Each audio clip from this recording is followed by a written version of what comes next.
Hello दोस्तों, मैं अभय कुमार आप सभी को अपने YouTube चैनल पर स्वागत करता हूं। दोस्तों, आज हम जानेंगे कि एंगल क्या होता है, कोण क्या होता है। कोण से ही पता चलता है कि कोना। अगर दो लाइन किसी एक पॉइंट पर मीट कर रही है, मिल रही है, तो उससे जो हमारा एंगल, उससे हमारा जो मतलब आकृति बनेगा, उस आकृति को हम कोण कहेंगे। जैसे कि मान लीजिए एक पॉइंट है, इस पे कोई एक लाइन आकर मीट कर रही है, इस पे एक और कोई लाइन आकर मीट मतलब मिलना ऐसे मिल रही है, तो ये जो आकृति बन रही है दोस्तों, इसे हम बोलेंगे कोण। क्या बोलेंगे? कोण, एंगल, एंगल, एंगल। दोस्तों, यह टॉपिक बहुत ही दिक्कत करता है बच्चों को याद करने में, लेकिन आज के बाद किसी को दिक्कत नहीं करेगा। पूरे मजे के साथ पढ़ेंगे कि यह टॉपिक है क्या, इसका टाइप क्या है, कोण क्या है। कुछ नहीं देखना है। जब दो लाइन किसी एक पॉइंट पर आकर मीट कर रही है, तो उसके बीच से जो आकृति बनता है, उस आकृति को हम कहेंगे एंगल। अब एंगल कई प्रकार के होते हैं, जिन्हें हम कुछ एंगल लिखे हैं: acute angle, right angle, obtuse angle, straight angle, reflex angle, complementary angle, supplementary angle. इसका हिंदी होता है एक्यूट एंगल, मतलब न्यून कोण। न्यून कोण हिंदी मीडियम वाला भी ध्यान दें। न्यून कोण, जिस कोण की माप 90 डिग्री से कम हो, उसे न्यून कोण कहते हैं। अब देखिए, मान लीजिए ऐसे होगा फिगर। देखिए न्यून कोण का फिगर क्या होगा? जिस कोण का माप 90 डिग्री से कम हो, ये तो 90 डिग्री सीधा होता है, पता है ना।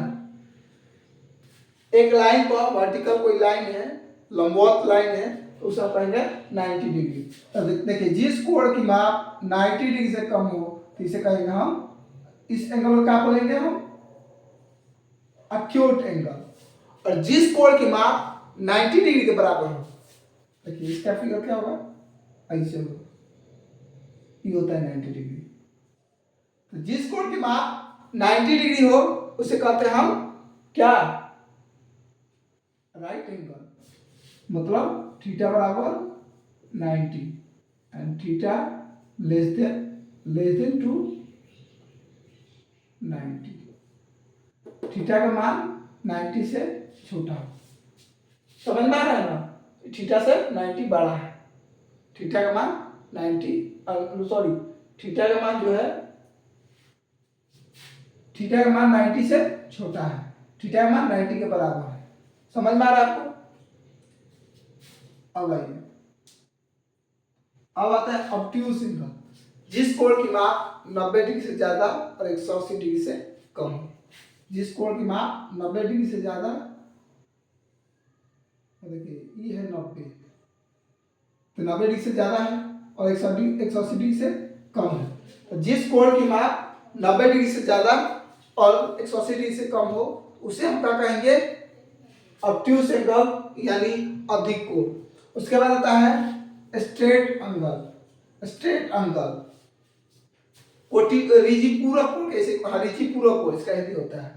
तो जिस कोण की माप 90 डिग्री के बराबर, जिस कोण की माप 180 डिग्री के बराबर हो, जिस कोण की माप 180 डिग्री के बराबर हो, उसे हम कहेंगे स्ट्रेट एंगल। उसके बाद है रिफ्लेक्स एंगल। जिस कोण की माप 180 डिग्री से अधिक और 360 डिग्री से कम हो। 180 डिग्री से अधिक, मान लीजिए कोण का क्या है? थीटा जो है 180 डिग्री से अधिक और 360 डिग्री से कम। समझ में आ रहा है? जिस कोण की माप 180 डिग्री से अधिक और 360 डिग्री से कम हो, उसे कहेंगे रिफ्लेक्स एंगल। ये है इसका फिगर, ठीक है। उसके बाद है कॉम्प्लीमेंट्री। कहने का मतलब है कि यदि किसी दो कोणों का योग, यदि किसी दो कोणों का योग 90 डिग्री के बराबर हो, कोई भी दो एंगल, मान लीजिए कोई एंगल ए, कोई एंगल बी बराबर हो 90 डिग्री को, तो इस कंडीशन को क्या कहेंगे हम? कॉम्प्लीमेंट्री। अगर कोई दो एंगल का योग 180 डिग्री के बराबर हो, तो इसे हम कहेंगे सप्लीमेंट्री। अब एक्यूट एंगल, न्यून कोण, जिस कोण की माप 90 डिग्री से कम हो, 90 डिग्री से कम है। उसके बाद राइट एंगल, जिस कोण की माप 90 डिग्री के बराबर हो। उसके बाद ऑब्ट्यूज एंगल, यानी अधिक कोण, जिस जिस कोण की माप 90 डिग्री से अधिक और 180 डिग्री से कम हो उसे कहेंगे ऑब्ट्यूज एंगल यानी अधिक कोण। उसके बाद है straight line, sorry straight angle. तो जिस कोण की माप 180 डिग्री हो उसे कहेंगे स्ट्रेट एंगल। उसके बाद आता है रिफ्लेक्स एंगल। तो जिस कोण की माप 180 डिग्री से अधिक और 360 डिग्री से कम हो तो उसे कहेंगे रिफ्लेक्स एंगल। उसके बाद आता है कंप्लीमेंट्री। तो जिस कोण की माप, जिस दो कोणों की माप 90 डिग्री के बराबर हो तो उसे हम कहेंगे कंप्लीमेंट्री, कंप्लीमेंट्री। उसके बाद आता है सप्लीमेंट्री। जिस कोण की माप, जिस दो कोणों का माप, अगर कोई भी दो कोण है उसका योग, कोणों का योग 180 डिग्री के बराबर है तो उसे कहेंगे सप्लीमेंट्री। इसको कहते हैं संपूरक कोण, इसे कहते हैं कोटि पूरक कोण। एक और आता है vertically opposite angle. Vertically opposite angle, उसको मान लीजिए ऐसे लिखते हैं वर्टिकली अपोजिट